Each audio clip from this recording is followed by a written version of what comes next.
अर्जुन के जीतने में एक ही रोड़ा है, एक ही व्यक्ति है जिससे माधव को भी लगता है कि ये शक्तिशाली रहा तो मेरा दोस्त, मेरा भाई युद्ध हार सकता है। भगवान ने उसे कितने प्रेम से टैकल किया है। राजनेताओं को सीखना चाहिए, कृष्ण से कूटनीति सीखनी चाहिए। जब संधि फेल हो गई और युद्ध लेकर माधव लौटे तो विदुर के घर पर सुबह ही सुबह कुछ मेहमान आए, कृष्ण से मिलने आए। हम भी कहीं ठहरते हैं तो नगर के लोग मिलने आ जाते हैं, महत्वपूर्ण लोग मिलने आते हैं कि कुमार विश्वास है तो हम सब कवियों से मिलने लोग आते हैं।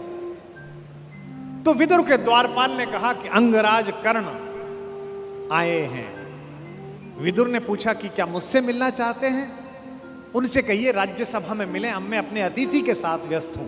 और अतिथि भी कौन? माखन चोर। द्वारपाल ने कहा जी नहीं, वो आपसे मिलना नहीं चाहते, वो आपके अतिथि से मिलना चाहते हैं। कृष्ण ने कहा उन्हें आदरपूर्वक अंदर लेकर आओ। कर्ण आए, कर्ण ने प्रणाम किया। युद्ध में दुर्योधन की पराजय हुई हो चाहे कुछ भी हुई हो, महाभारत के जिन चरित्रों में से एक चरित्र पर मैं अंदर तक फिदा हूं उनमें से एक कर्ण भी है। क्या योद्धा है, क्या अद्भुत। आहा,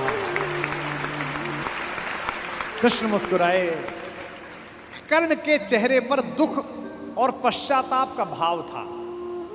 कर्ण ने हाथ जोड़कर कहा माधव, मैं कल राज्यसभा में आपके साथ हुई बदतमीजी के लिए अपने मित्र दुर्योधन की ओर से आपसे क्षमा मांगने आया हूं।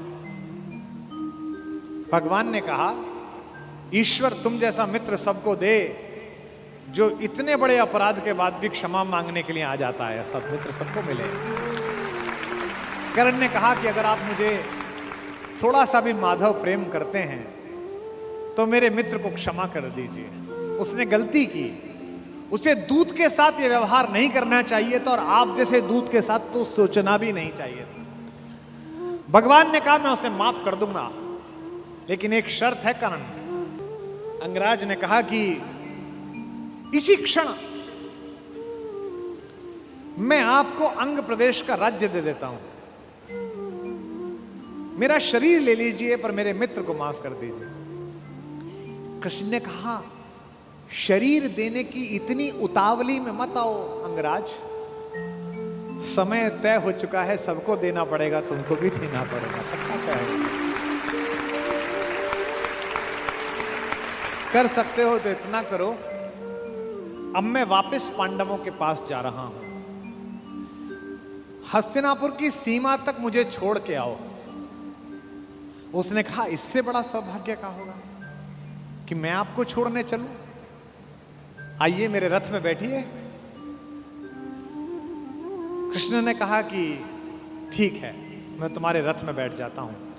आपकी कार में कोई बहुत बड़ा आदमी बैठने लगे तो कभी भी ड्राइवर से गाड़ी मत चलवाना। ड्राइवर से कहना तू नीचे उतर, सवार बहुत बड़ा है, अब ड्राइव मैं करूंगा, गाड़ी खुद चलाना सदा। कर्ण ने अपने चालक से कहा कि नीचे उतर, इस रथ पर त्रैलोक्य का स्वामी बैठने वाला है, ड्राइव मैं करूंगा। और कर्ण तो ड्राइवर का ही लड़का है, सूत पुत्र है, उसको तो आता ही है रथ चलाना, और रथ चालक का बेटा है। कर्ण रथ चलाने लगा। भगवान पीछे से उतरकर कर्ण के पास आकर बैठ गए और थोड़ी देर बाद उसका रथ छोड़कर उसे अपने रथ पर बिठा लिया। वहां भी वही रथ चलाने लगा। अब भगवान ने उससे बातचीत शुरू की। देखिए कितने बड़े कूटनीतिज्ञ हैं ये कन्हैया, दिखते भोले हैं लेकिन परम चालू। इनको पता था कि एक ये आदमी है जो फजीता करेगा, इसका मनोबल तोड़ो। पहली बार कर्ण को यह पता चला जो भेद उन्होंने बताया। हरि बड़े प्रेम से कर धर कर ले चढ़े उसे अपने रथ पर। रथ चला परस्पर बात चली, शमदम की टेढ़ी घात चली। शीतल हो हरि ने कहा हाय, अब शेष नहीं कोई उपाय। कर्ण अब कुछ बचा नहीं, हो विवश हमें धनु धरना है, अब तो हमें यह धनुष उठाना पड़ेगा, क्षत्रिय समूह को मरना है। मैंने कितना कुछ कहा नहीं, विषबाण कहां तक सहा नहीं, पर दुर्योधन मतवाला है, कुछ नहीं समझने वाला है। चाहिए उसे बस रण केवल, सारी धरती की मरण केवल। ये जो अहंकार है कि मैं कुछ नहीं दूंगा, क्या बोला दुर्योधन 5 गांव माने पे? सूच्यग्रम नैव दास्यामि बुना युद्धे न केशव। हे केशव, तुम 5 गांव मांगते हो, मैं सुई की नोक के बराबर भी जमीन नहीं दूंगा। हे वीर तुम ही बोलो अकाम। बिना पार्शल हुए बोलना। कर्ण से पूछ रहे हैं, क्या वस्तु बड़ी थी 5 ग्राम? 5 ग्राम ही तो मांगे थे। वह भी कौरव को भारी है, मत गई मूढ़ की मारी है। दुर्योधन को बोधूं कैसे, इस रण को अवरोधूं कैसे? सोचो क्या दृश्य विकट होगा रण में जब काल प्रकट होगा। बाहर शोणित की तप्त धार, भीतर विधवाओं की पुकार। निशस्त्र विशस्त्र बिल्लाएंगे, बच्चे अनाथ हो जाएंगे। चिंता में क्या और करूं, शांति को छिपा किस ओट धरूं। सब राह बंद मेरे जाने, अब पासा फेंका। पहले तो माहौल बनाया कि तुम सब मरोगे बेटा, तू भी मरेगा और तेरा यार भी। एक तरीका है बचने का, सब राह बंद मेरे जाने। एक बात है, यदि तू माने, देखो कैसे फुसला रहे हैं, तो शांति नहीं जल सकती है, समरागनी अभी टल सकती है। पा तुझे धन्य है दुर्योधन, तू एकमात्र उसका जीवन, तेरे बल की है आस उसे, तुझसे जय का विश्वास तुझे। तू संग ने उसका छोड़ेगा, वह क्यों रण से मुंह मोड़ेगा। जब तक तू उसके साथ है वो लड़ाई नहीं छोड़ सकता। बस ऐसा कर, तू उसे छोड़ दे। क्यों? क्या अघटनीय घटना कराल। एक बात बताऊं तुझे कर्ण, एक बड़ी कराल घटना इस खानदान में हो गई है, तुझे पता नहीं है। तू प्रता कुक्षिका, प्रथा मतलब कुंती, तू कुंती कोख का प्रथम लाल। तू कुंती का पहला बेटा है। ये पहली बार कर्ण को स्वयं भगवान श्री कृष्ण ने बताया है, सबसे पहली बार। अच्छा, ये बात पहले भी बता सकते थे कभी, कर्ण तो रोज मिलता था। जब 14 साल का वनवास था तब बता देते। नहीं, अगर तुरुप का इक्का आ जाए तो शुरू में मत फेंको, बचा के रखो, फाइनल टेबल पे काम आएगा। अब कर्ण को बता रहे हैं कि तू तो कुंती का लड़का है, पनसूत अनादर सहता है, कौरव के दल में रहता है, किस्मत के फेरे में पड़कर का प्रेम सदा बसा दुश्मन के घर, निज बंधु मानता है पर को कहता है शत्रु सहोदर को। पर इसमें दोष न तेरा है, तेरा कोई दोष नहीं है। अब कहा मान इतना मेरा, अब इतनी मान, चल होकर संग अभी मेरे, जहां 5 भ्राता तेरे। कहते हैं एक काम कर, अब मेरे रथ पे से उतरी मत, अब मैं हाँक रहा हूं और सीधा वहीं जाकर रुकेगा जहां तेरे 5 भाई हैं। जिसको जिंदगी में किसी ने भाई नहीं कहा, जो मां की एक पुकार के लिए जीवन भर तरसा है, उसको जिंदगी का सबसे बड़ा प्रलोभन दे रहा है हमारा कान्हा। क्या कह रहा है? बिछुड़े भाई मिल जाएंगे, सब मिलकर मोद मनाएंगे। कुंती का त्यू ही परम तने ज्येष्ठ, बल बुद्धिशील में परम श्रेष्ठ। और क्या करेगा? पद त्राण भीम पहनाएगा, भीम तेरे को चप्पल पहनाएगा। कैसे कैसे लालच है, कैबिनेट मिलेगी,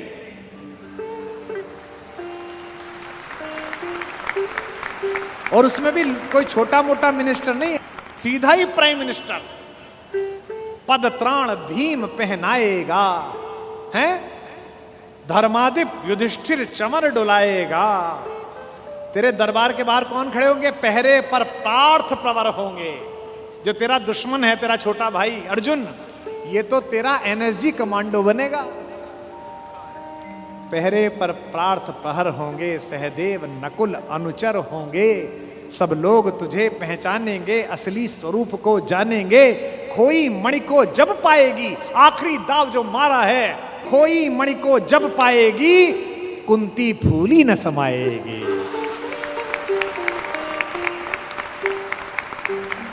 क्या लालच है, क्या लालच है। आहा हा हा।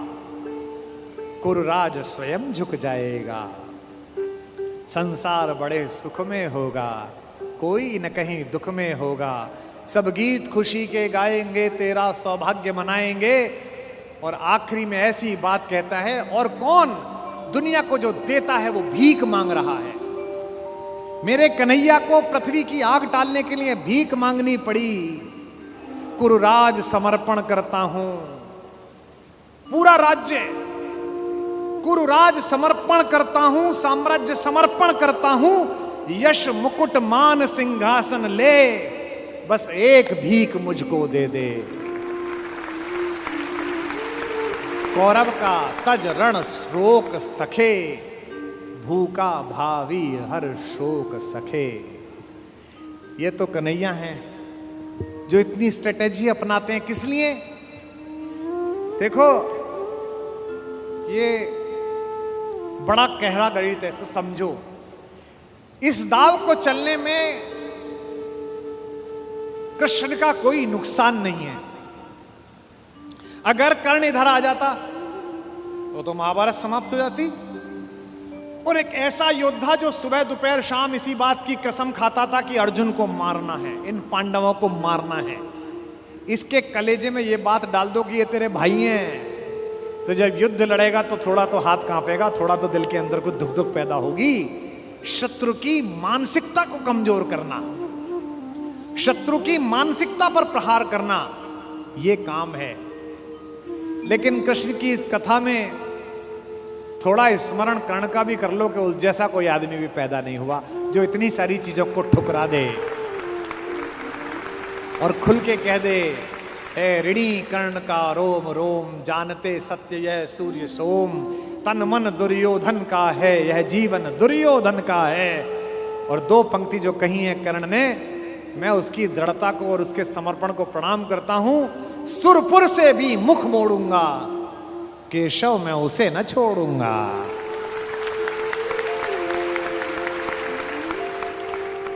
ये जो चरित्र है कृष्ण का योजना बनाने का, पहले कुंती को भेजा, जाओ बता के आओ कि तुम उसकी मां हो। मां ने कहा कि तू वापस आ जा, तो उसने एक वरदान दिया मां को। मां ने कहा, अभिलाष लिए तो बहुत बड़ी आई थी, पर आस नहीं अपने बल की लाई थी। था एक भरोसा यही कि तू दानी है, अपनी अमोघ करुणा का बड़ा अभिमानी है। उसने भी कहा, मां मैं तुझे वचन देता हूं कि तेरे 5 बेटे जीवित रहेंगे।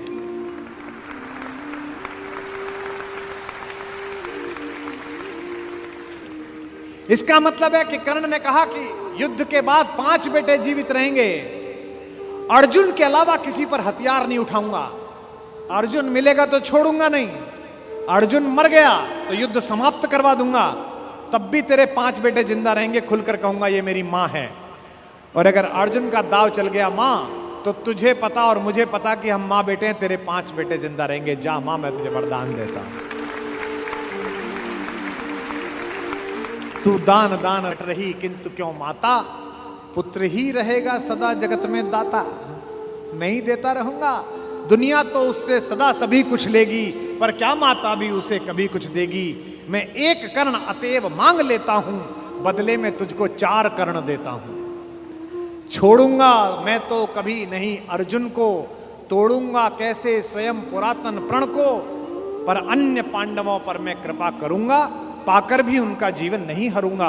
और जिन्होंने महाभारत पढ़ी है उन्हें पता है कि जब कर्ण सेनापति बना, उस दिन उसने 4 पांडवों को 5 बार पकड़ के छोड़ दिया।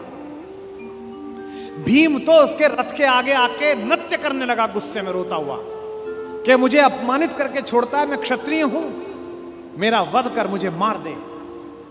और गालियां बकने लगा, तू सूत का पुत्र है, तुझे क्या पता कैसे लड़ा जाता है। भीम के रथ को तोड़ दिया अपने तीरों से कर्ण ने। उसी कर्ण को इन्होंने, जो पीछे खड़े मुस्कुरा रहे हैं, बिना शस्त्र के मरवा दिया। उसके हाथ में कोई धनुष नहीं और मरवा दिया। अर्जुन से कहा, मार, अभी मार। आपको लग सकता है कि ऐसा क्यों हो गया? यही कृष्ण है जो कूटनीति को इस प्रकार नियोजित करते हैं कि उसका तर्क भी साथ साथ देते हैं। रश्मिरथी में मेरे पिता में मेरे बाबा हमारे खानदान के बड़े दिनकर कहते हैं कि विपद में कर्ण को यो ग्रस्त पाकर, सराशनहीन अस्तव्यस्त पाकर, जगाकर पार्थ को भगवान बोले, खड़ा क्या देखता है मौन भोले। सराशन तान, बस यही अवसर यही है, तान मार इसको, घड़ी फिर और मिलने की नहीं है। विषख कोई बाण, बाण कोई गले के पार कर दे, अभी ही शत्रु का संहार कर दे। क्या कह रहे हैं कृष्ण? सोचो क्या कह रहे हैं। धर्म की धुरी लाने वाले, जिन्होंने पैदा होने से पहले ये कहा था कि भैया जब जब धर्म की हानि होगी तब तब मैं आऊंगा। यदा यदा ही धर्मस्य ग्लानिर्भवति भारत अभ्युत्थानम अधर्मस्य तदात्मानम सृजाम्य। हम धर्म की स्थापना के लिए आए हैं और निहत्ते को कह रहे हैं मार मार मार। ये क्या है? ये अधर्म है कि धर्म है? अब मैं तर्क दे रहा हूं कृष्ण की ओर से, जो कृष्ण ने उस समय तर्क दिए होंगे। कहते हैं श्रवण कर विश्व गुरु की देशना यह, विजय के हेतु आतुर ऐषणा यह। सहम उठा जरा कुछ पार्थ का मन, विनय में ही मगर बोला अकिंचन। नरोचित किंतु क्या यह कर्म होगा, मलिन इससे नहीं क्या धर्म होगा। हंसे केशव वृथा हट ठानता है, अभी तू धर्म को क्या जानता है। कहूं जो पाल उसको धर्म है ये, मैं जो कह रहा हूं वो कर। हनन कर शत्रु का सत्कर्म है ये। क्रिया को छोड़ चिंतन में फंसेगा, उलटकर काल तुझको ही घसेगा।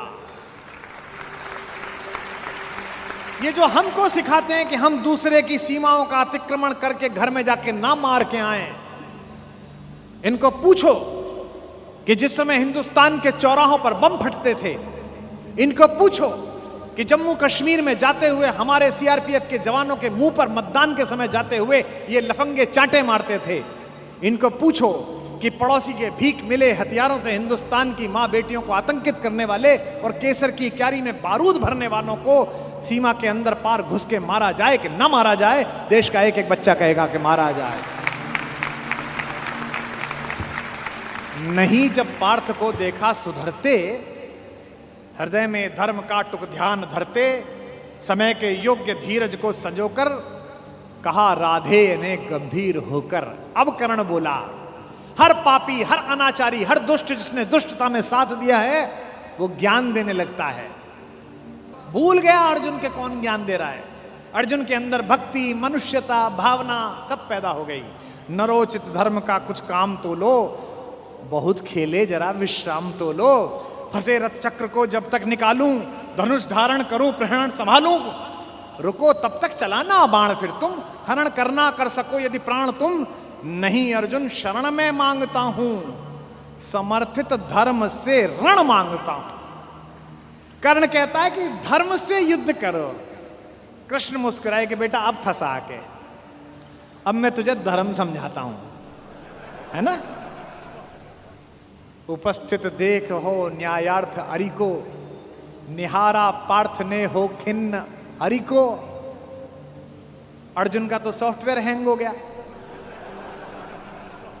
इसे मारूं कि ये जो कह रहा है धर्म वो पालूं। और जब सॉफ्टवेयर हैंग हो जाए तो क्या करना चाहिए? जब तुझसे ना सुलझे तेरे उलझे हुए धंधे, भगवान के इंसाफ पर सब छोड़ दे बंदे। खुद ही तेरी मुश्किल को वो आसान करेगा, जो तू नहीं कर पाया वो भगवान करेगा। उपस्थित देख यो न्यायार्थ अरि को, निहारा पार्थ ने हो खिन्न हरि को। मगर भगवान किंचित भी न डोले।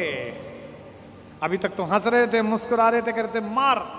जैसे ही कर्ण ने धर्म बोला, भगवान के अंदर से आग निकली। कुपित हो वज्र सी यह बात बोले, प्रलापी ओ उजागर धर्म वाले, बड़ी निष्ठा बड़े सत्कर्म वाले। मरा अन्याय से अभिमन्यु जिस दिन, कहां पर सो रहा था धर्म उस दिन।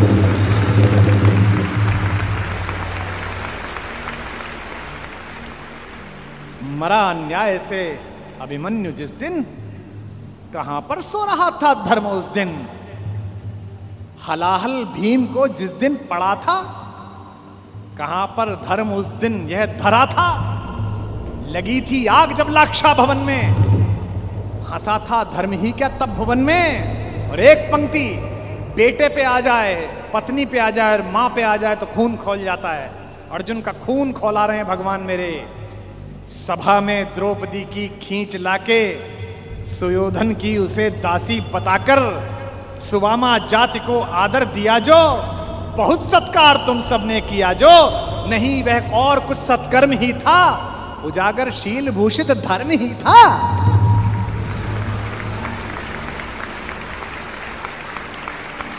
जिस दिन एक रजस्वला बेबस महिला को बाल से खींचकर तेरे दोस्त का नीच छोटा भाई लाया था, और तेरे उस तथाकथित मित्र ने अपनी जंघा पर हाथ मारा था कि यहां बैठेगी, उसी दिन तय हो गया था कि इस जंघा पर धर्म युद्ध के खिलाफ चोट पड़ेगी।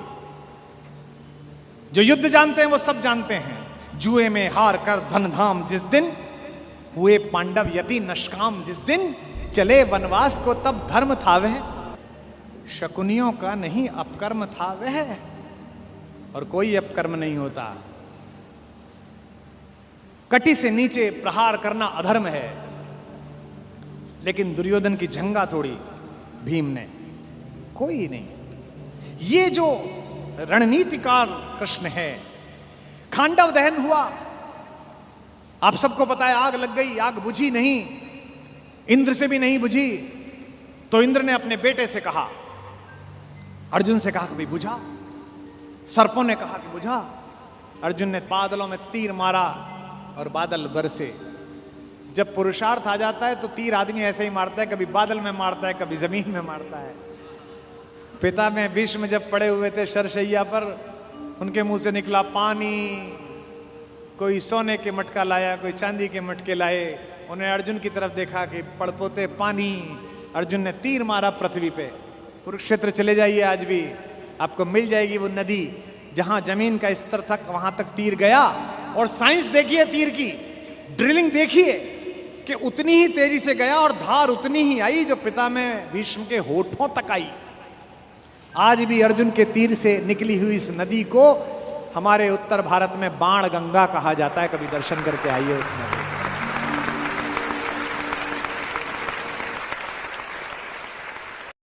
डॉक्टर कुमार विश्वास जी, नमस्कार और धन्यवाद आपकी शिक्षा के लिए। माफ़ी चाहूँगा, आपने भगवान श्री कृष्ण से सिर्फ कूटनीति सीखी, जिसका कारण आज समाज में क्या क्या हो रहा है, आइए देखते हैं।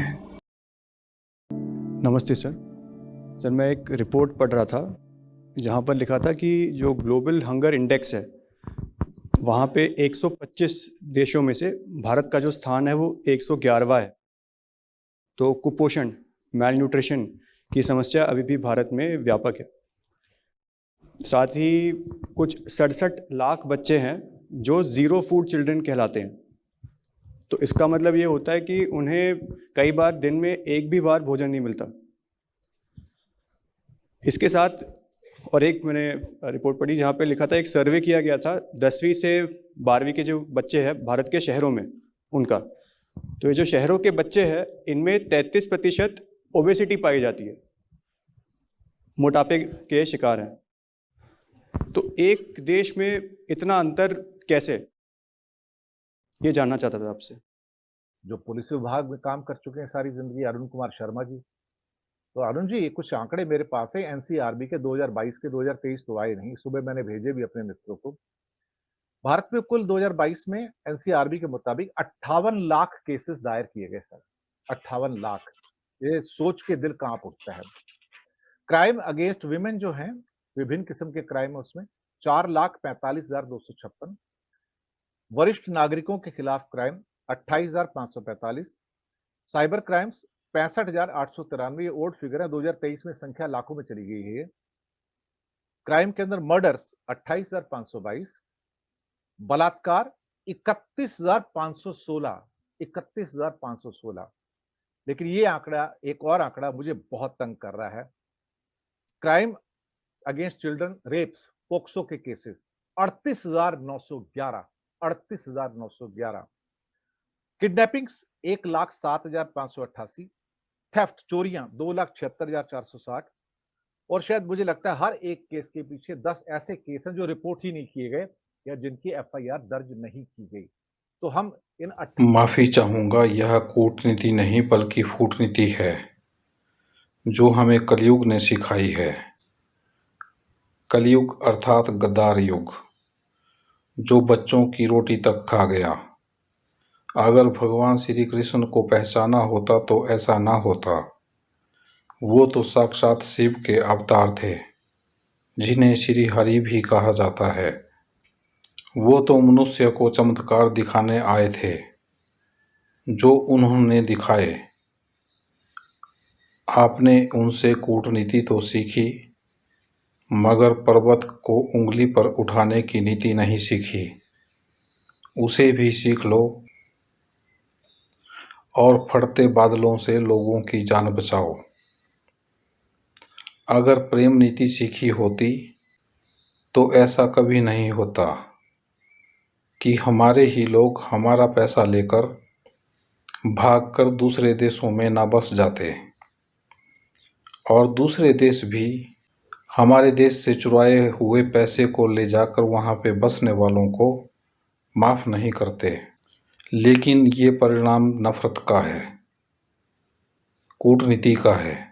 मेरे भगवान ने तो सिर्फ प्रेम नीति समझाई थी, लेकिन उसे इंसान समझ नहीं सका।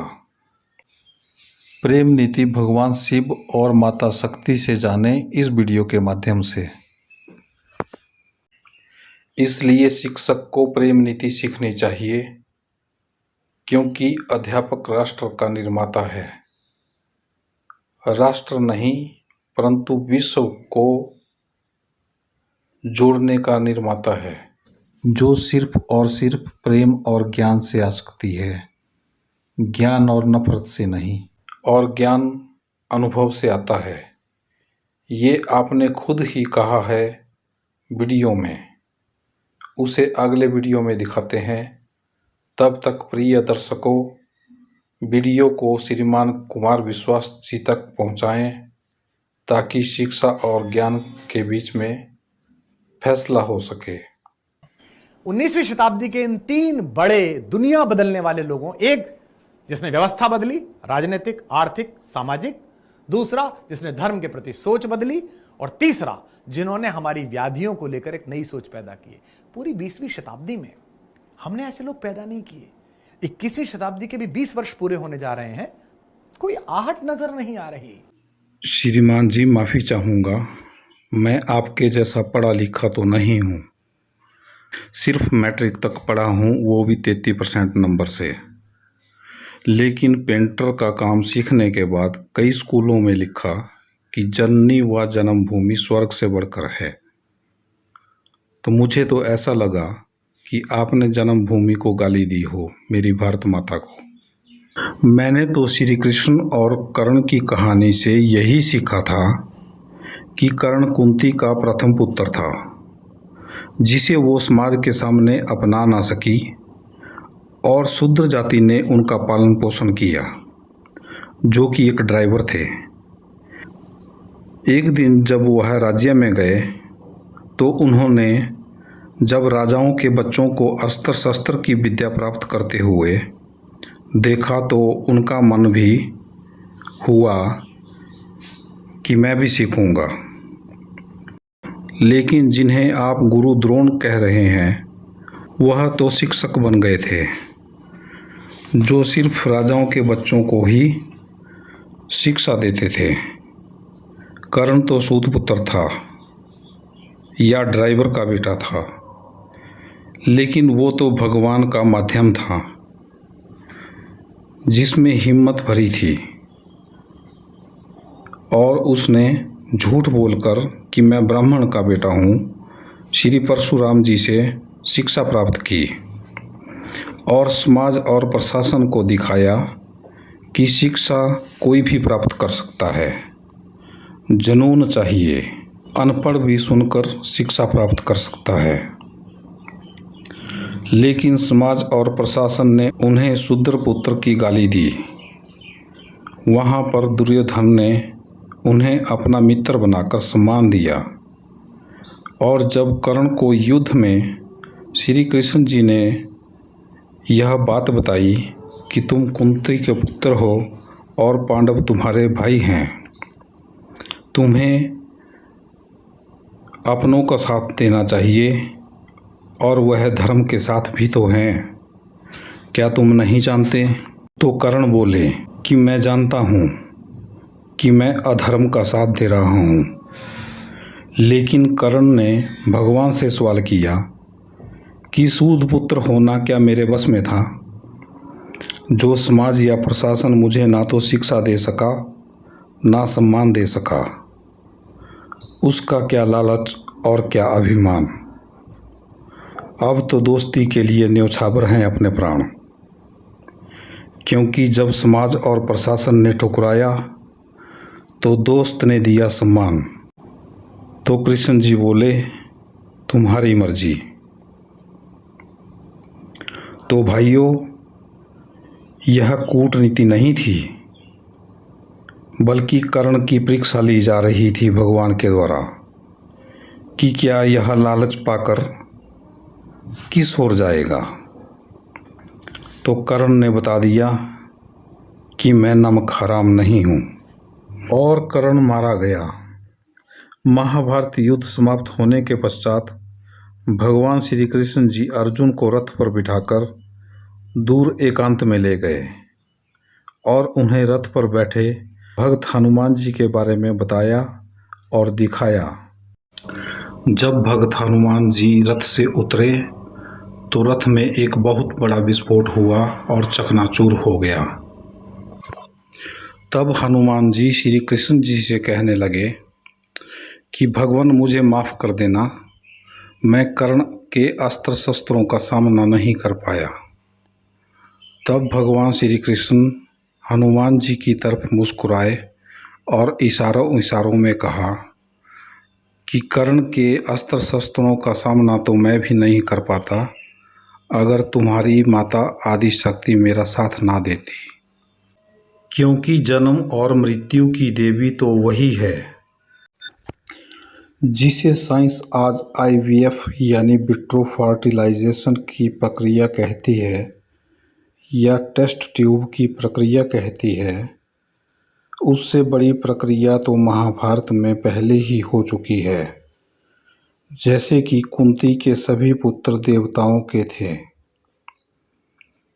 लेकिन महाभारत सिखाती है कि बच्चे पैदा करना ही मनुष्य का धर्म नहीं है, बल्कि उनकी शिक्षा, सुख, शांति और सम्मान की जिम्मेवारी भी समाज की बनती है।